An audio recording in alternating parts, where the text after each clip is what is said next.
السلام علیکم ورحمۃ اللہ وبرکاتہ۔ اعوذ باللہ من الشیطان الرجیم، بسم اللہ الرحمن الرحیم۔ سبح للہ ما فی السماوات والارض وهو العزیز الحکیم۔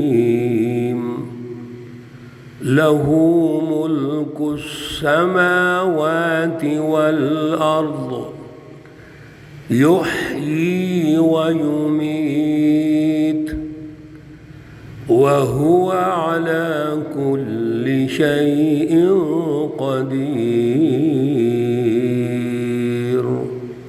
صدق الله العلي العظيم۔ اللهم صل على سيدنا ومولانا محمد النبي الأمي وعلى آله وأصحابه وبارک وسلم وصل علیہ۔ معزز سامعین و سامعات، آج الحمدللہ ہم سورۃ الحدید کا آغاز کر رہے ہیں۔ آج آیات مقدسہ 1 تا 3 ہمارے زیر مطالعہ ہیں۔ اللہ رب العزت ان آیات اور پھر اس سورہ مقدسہ اور پھر مکمل قرآن پاک کا فہم اور شعور عطا فرمائیں اور عمل کی توفیق اور صلاحیت عطا فرمائیں۔ یہ سورہ مقدسہ سورۃ الحدید یہ مدینہ شریف میں نازل ہوئی ہے۔ اس کی 29 آیات اور 4 رکوع ہیں۔ اس کا آغاز سبح سے ہو رہا ہے۔ اس کو مسبحات سبعہ یہاں سے شروع ہو رہی ہیں، یعنی 7 صورتیں آ رہی ہیں جن کا آغاز سبح سے ہوتا ہے۔ سورہ قاف تا سورۃ الواقعہ، اس وقت عرض کیا تھا کہ ان تمام صورتوں میں قرآن مجید کی عظمت، پھر قرآن مجید کی عظمت کی بنیاد پر وہ نصیحت ہے، سچی رہنمائی ہے، مکمل رہنمائی ہے، صراط مستقیم ہے۔ یہ بنیادی موضوعات تھے اور اس کی آگے پھر دلائل، اس کی تفصیلات تھیں۔ یہاں سے اللہ رب العزت غلبہ دین کے حوالے سے جو انسانیت کی ضرورت ہے، سورۃ الحدید تا سورۃ المدثر، یہ بنیادی نظریہ غلبہ دین، اور پھر اس نظریے پر جماعت کی کامیابی، ان کی صف بندی، ان کا داخلی نظام کتنا مضبوط ہونا چاہیے، اللہ رب العزت اس کی تفصیلات یہاں ارشاد فرما رہے ہیں۔ اس سورہ مقدسہ میں جو سبح سے شروع ہو رہی ہے، اور اسی طرح اور صورتیں جو مسبحات سبحہ ہیں، ان صورتوں میں اللہ رب العزت نے ایک آیت مقدسہ رکھی ہے جو 1000 آیات سے بہتر ہے۔ حضرت عرباض ابن ساریہ رضی اللہ تعالی عنہ، ابو داؤد شریف کی روایت ہے، وہ فرماتے ہیں کہ ایک آیت ایسی ہے جو 1000 آیات سے بہتر ہے۔ اس میں ایک رائے تو یہ ہے محدثین کی، یہ سبح للہ، یہ آیت 1000 آیتوں سے بہتر ہے۔ کیوں؟ اس میں اللہ رب العزت کی تسبیح ہے، اور وَإِن مِّن شَيْءٍ إِلَّا بِحَمْدِ، کوئی چیز ایسی نہیں ہے جو اللہ کی تسبیح بیان نہیں کرتی۔ اس لیے اللہ رب العزت کی تسبیح سب سے مقدم ہے۔ کیوں؟ اللہ رب العزت ہی تو سب کچھ ہیں۔ کل شیء ہالک الا وجہ، ہر چیز فنا ہو جائے گی، اگر کوئی باقی ہستی ہے رہے گی وہ ایک ہی ہے، وہ اللہ رب العزت کی ذات اقدس ہے۔ اور ایک رائے محدثین کی یہ ہے، اس سورہ مقدسہ میں آیت مقدسہ نمبر 25 ہے، لَقَدْ أَرْسَلْنَا رُسُلَنَا بِالْبَيِّنَاتِ وَأَنزَلْنَا مَعَهُمُ الْكِتَابَ وَالْمِيزَانَ لِيَقُومَ النَّاسُ بِالْقِسْطِ۔ اللہ رب العزت نے رسولوں کی آمد کا مقصد ارشاد فرمایا ہے کہ رسولوں کی بعثت کا جو مقصد تھا وہ کیا تھا؟ اللہ رب العزت فرماتے ہیں ہم نے ان کو واضح دلائل دیے، وہی صراط مستقیم، وہی دین حق، دین قیم، اور پھر ان کو صراط مستقیم دیا، رہنمائی دی، کتاب مقدس دی اور میزان دیا۔ یہ میزان کیا ہے؟ لیقوم الناس بالقسط، تاکہ لوگوں کے درمیان انصاف قائم کر سکے، عدل کا نظام قائم کرے۔ یہ آیت قومی اور بین الاقوامی انقلابات کی تشکیل کے لیے ہے، دین کے غلبے کے لیے۔ اس لیے اللہ رب العزت ہمیں سچی رہنمائی ارشاد فرما رہے ہیں، سبح للہ ما فی السماوات والارض، اللہ کی پاکی بیان کرتے ہیں، للہ اللہ کے لیے، سبح پاکی بیان کرتی ہے، للہ اللہ کے لیے، ما جو کچھ ہے، فی السماوات والارض آسمانوں میں اور زمین میں، ہر چیز اللہ کی پاکی بیان کر رہی ہے۔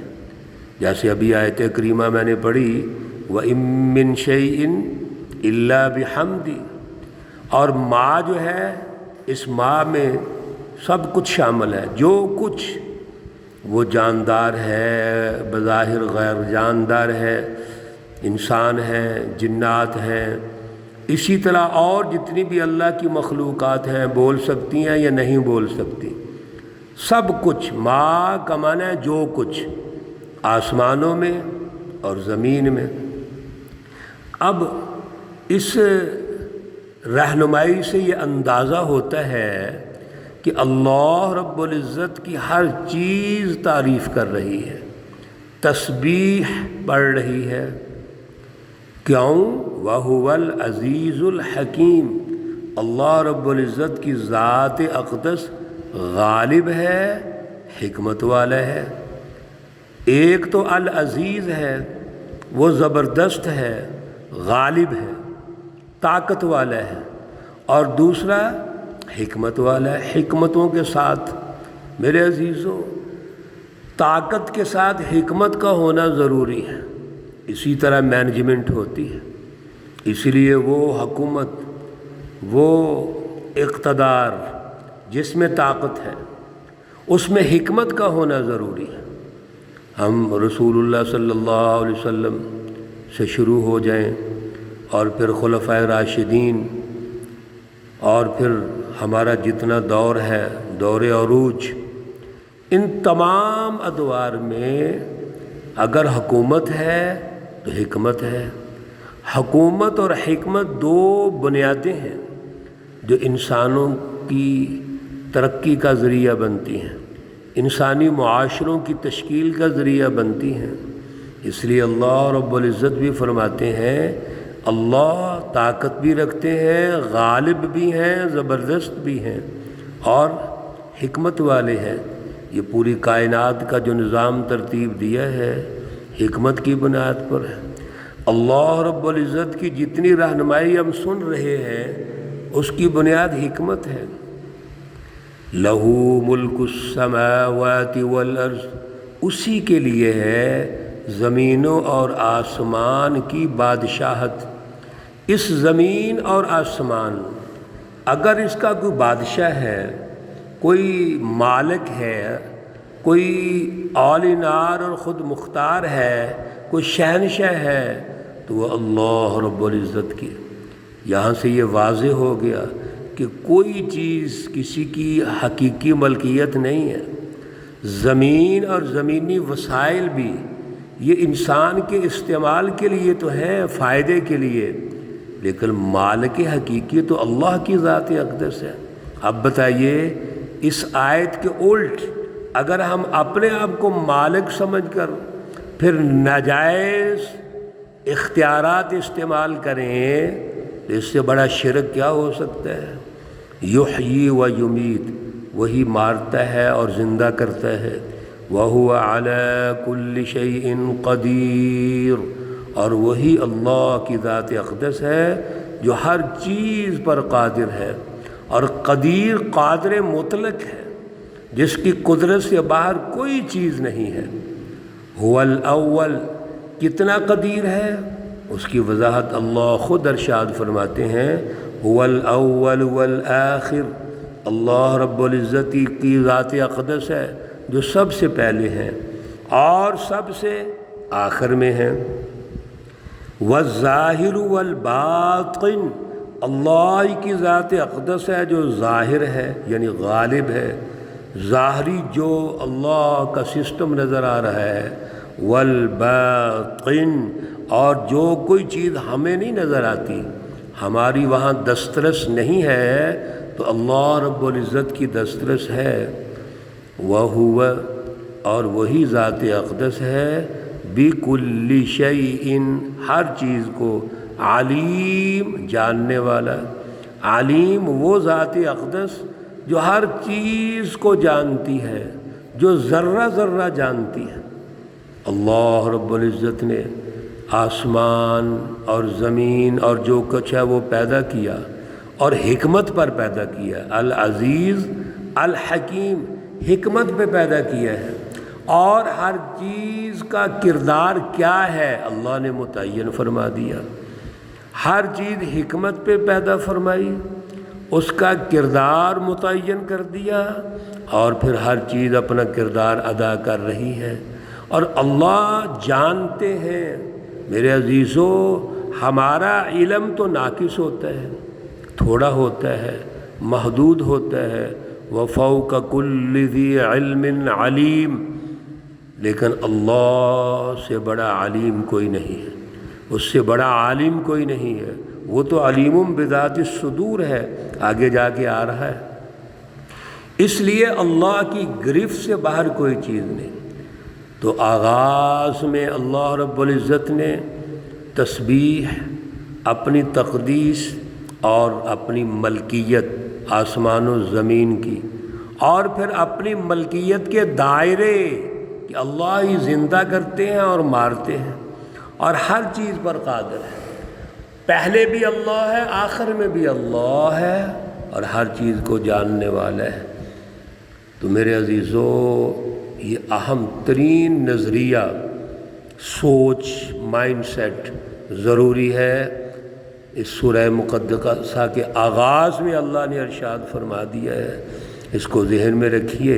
اللہ رب العزت ہمیں اعلیٰ شعور اور اعلیٰ صلاحیت عطا فرمائے۔ اللہ رب العزت تمام بیماروں کو شفائے کاملہ عاجلہ مستمرہ عطا فرمائے۔ اللہ رب العزت تمام مرحومین و مرحومات کو جنت الفردوس میں اعلیٰ مقام عطا فرمائیں۔ ربنا تقبل منا انك انت السميع العليم وتب علينا انك انت التواب الرحيم، وصلى الله تعالى على النبي الأمي محمد وعلى آله وأصحابه أجمعين برحمتك يا أرحم الراحمين۔ السلام عليكم ورحمة الله وبركاته۔